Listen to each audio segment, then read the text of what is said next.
Now, a group of senior UK lawyers on an unofficial tribunal investigating China's treatment of the Uyghur minority group has concluded that Beijing is committing genocide and crimes against humanity. The tribunal details systematic human rights abuses, including forced labour, torture and religious destruction against the Uyghurs in Xinjiang province. This is the tribunal chair, Sir Geoffrey Nice. On the basis of evidence heard in public, the tribunal is satisfied beyond reasonable doubt that the PRC, by the imposition of measures to prevent births intended to destroy a significant part of the Uyghurs in Xinjiang, as such, has committed genocide. This tribunal is made up of lawyers and business people and doesn't have any government backing or powers to sanction China. Hearings took place in London in June and September over alleged abuses over 6,000 kilometres away in Xinjiang province. Over 70 witnesses were called. Some of them described shocking details of rapes and assaults. One of the men who gave evidence is an ethnic Kazakh. He was detained in 2017 but is now living in London, and he's been speaking to our diplomatic correspondent, Caroline Hawley. Koldağı tırtık közür sap, kol ayakta közür var. Üstüne judur salıp son vurup, kaldırıp so közdü. Sürüp, davırgan meni kaydesin, doğru öldürüp sasa жақсы ет деп ойлайсың кейде. This is Irbuket, a first-hand witness of China's oppression of Turkic Muslims in Xinjiang. He's an ethnic Kazakh, one of dozens of former detainees who gave evidence at hearings in London about what they went through. He was arrested in 2017, accused of installing WhatsApp, which is blocked in China, and of watching videos about Islam. The first prison was the worst.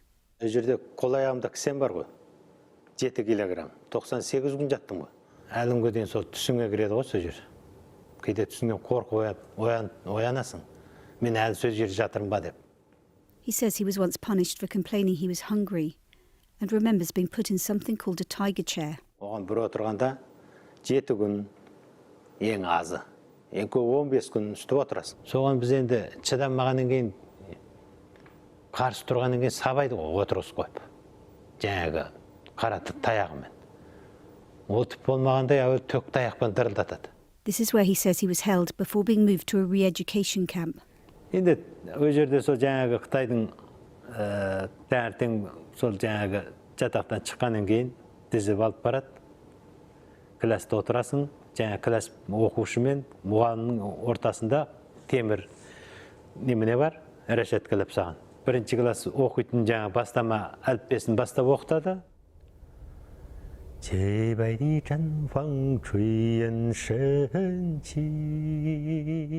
Енді айғайлағанға келмейді өз жерде.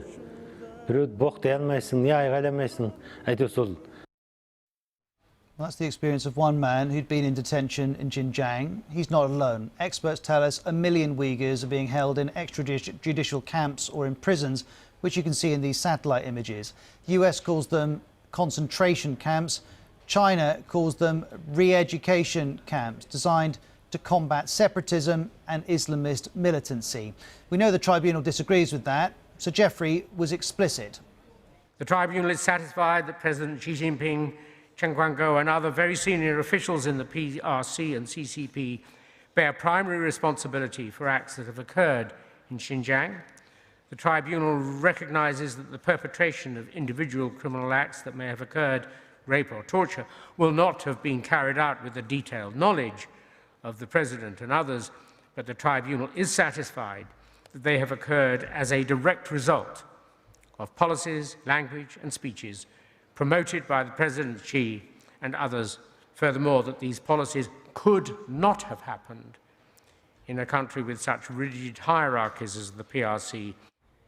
Xinjiang is China's biggest region. 12 million Uyghurs live there. That's roughly half the region's population. They speak their own language, which is similar to Turkish, and see themselves as culturally and ethnically close to Central Asian countries. And many fear, in Xinjiang and abroad, that their culture is under threat of being erased. So activists requested this tribunal in London.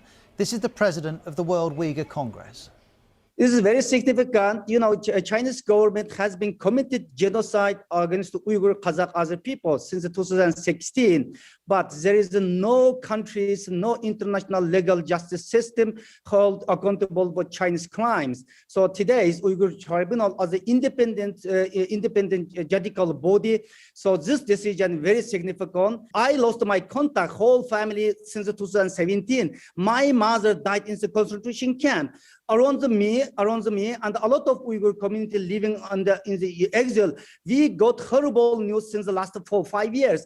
My mother died in concentration camp. My brother sentenced to life, younger brother, older brother sentenced 24 years. So this is my story is not unique. Most of them Uyghur who live in exile have the same situation. So mass killing may already be happening, but we don't know.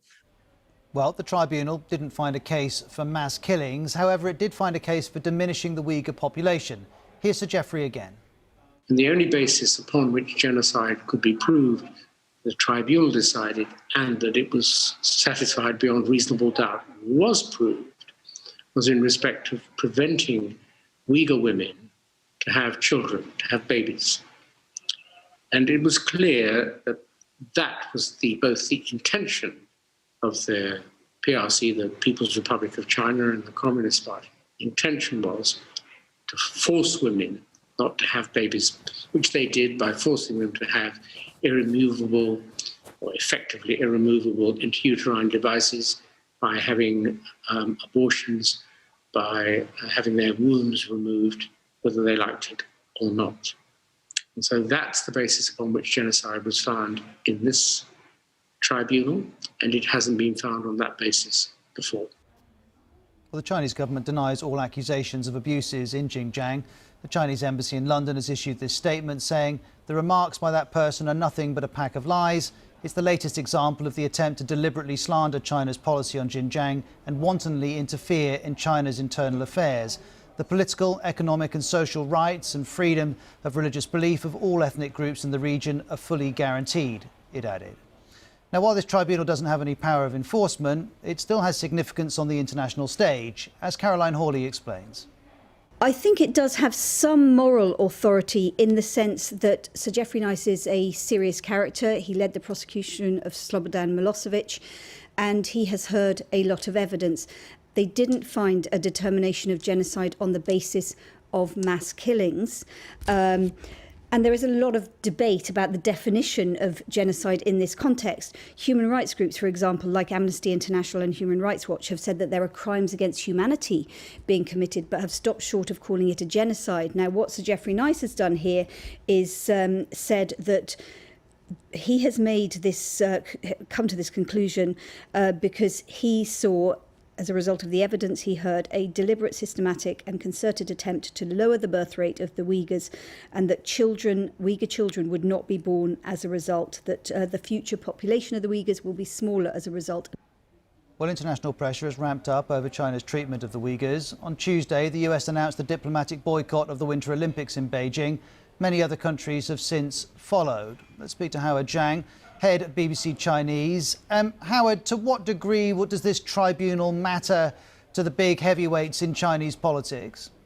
Not that much. It will bring a certain level of international pressure, but I think now with COVID at home and still quite many areas locked down, this will be a secondary consideration. And also Xinjiang for them is the gateway to their flagship Belt and Road project. They want Xinjiang to be like Hong Kong to the financial world. Xinjiang will have to be the peaceful, controllable, 100% under control type of gateway. So that's the type of strategic decision they made to pacify Xinjiang, and whatever international pressure bring about would have little impact on that. Would this tribunal be reported at all in Chinese media? Yes. There are actually quite a bit of report, but of course it's in the perspective that this is a terrorist-sponsored, quote-unquote, and with Western anti-China forces behind the scene. It's a shambolic, phony, and PR stunt, and carries no moral authority. It's a fake tribunal. It's along that line, the coverage. Is there any evidence the international pressure of recent years has impacted China's approach to the Uyghurs at all? I think there's some anecdotal evidence when certain individual cases are brought up in international media and certain names are mentioned, apparently either the ones in jail mentioned or their relatives mentioned and received slightly better treatment afterwards when the highlights were on them. But in terms of for the overall situation, and that's up to the experts and people who actually who can have the access to those areas to actually determine. Finally, Howard, help me understand this World Uyghur Congress. What kind of organisation is that? How does it operate? Well, it's a organization largely run by exiled Uyghurs who left Xinjiang, and it's been there for decades. And it's one of the largest groups of representatives overseas exiled diaspora Uyghurs. And the Chinese call them terrorist groups, and they're saying they're funded by all the anti-China forces. And of course, the Uyghur Congress saying they are a peaceful group. They want bring autonomy and genuine human rights back to Xinjiang and stand up for the people of Uyghur and different groups there. And so we do have these two kind of quite contrasting arguments put in front of us.